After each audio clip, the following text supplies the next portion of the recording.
दिल्ली में प्रवेश से पहले राष्ट्रीय राजमार्गों पर बने एमसीडी के टोल बूथ जल्द हटाए जाएंगे। केंद्र सरकार ने दिल्ली की सीमा पर लगने वाले ट्रैफिक जाम के लिए एमसीडी टोल प्लाजा को जिम्मेदार ठहराते हुए इन्हें हटाने को कहा है।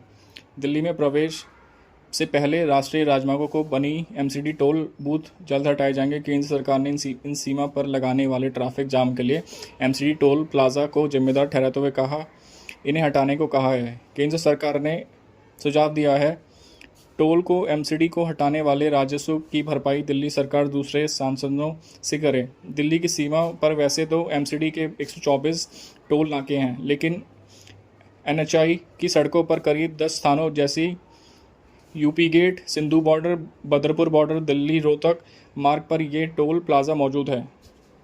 दिल्ली की भीड़ मुक्त बनाने को लेकर बीते एक अहम बैठक हुई थी।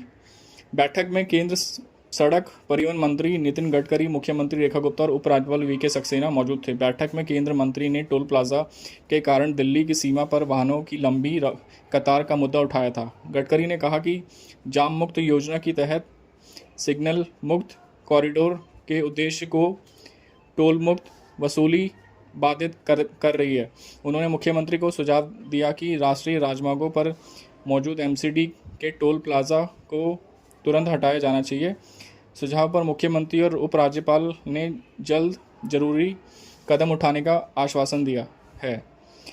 इस दौरान निर्णय लिया गया कि एनएच के अवैध होर्डिंग हटाए जाए। एनएचआई के निर्देश दिया गया कि एमसीडी के साथ मिलकर इन संरचनाओं को हटाएं, विशेषकर वे जो रास्ते पर लगे हुए हैं।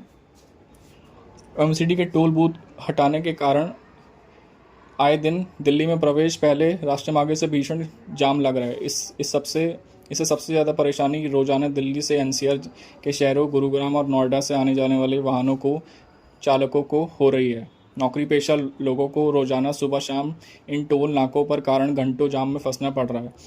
वाहन चालकों को सबसे ज़्यादा परेशानी राष्ट्रीय राजमार्गों पर स्थित एमसीडी के टोल के कारण हो रही है। दिल्ली गुरुग्राम NH-48 और दिल्ली गाज़ियाबाद नोएडा NH-9 जैसे व्यस्त हाईवे पर यह समस्या सबसे अधिक है।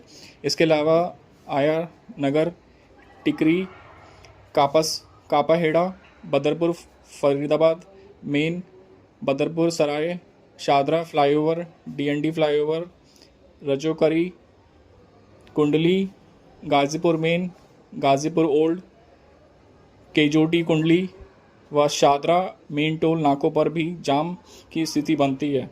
गुरुग्राम में एक अंतर्राष्ट्रीय कंपनी में नौकरी करने वाले प्रियंका सिंह ने बताया कि यह रोजाना धौला कुआं से आते हुए जाती हैं। टोल वसूली की वजह से उन्हें रोजाना देर होती है। यह लंबा जाम लगा रहता है। वह कहती हैं कि 30 मिनट का सफ़र कई बार 2 से ढाई घंटे का हो जाता है। कैब चालक हरिओम ने कहा कि रोजाना की जाने वाली टोल वसूली बंद होनी चाहिए। इस समय की बर्बादी होती है। टोल पर कभी स्कैनर काम नहीं करता तो कभी किसी वाहन की फास्टैग में रुपए नहीं होते। इस कारण काफ़ी समय लग जाता है और जाम लग जाता है। इसका खामियाजा नौकरी पेशा लोगों को भुगतान करना पड़ता है। ईंधन की बर्बादी भी होती है। कई बार जाम में फंसे लोगों को देरी से बचने के लिए तेज़ रफ्तार में वाहन चलाते हैं। इससे हादसे की आशंका बनी रहती है। निगम के अफसरों के मुताबिक टोल नाकों के कारण कहीं भी जाम नहीं लगता है। गुरुग्राम में एम्बियंस मॉल के पास टोल नाका है, यहाँ जाम नहीं लगता। इसका आकलन किया गया है। निगम में सभी टोल नाकों पर आवाजाही के लिए अलग अलग लेन बनाई गई हैं।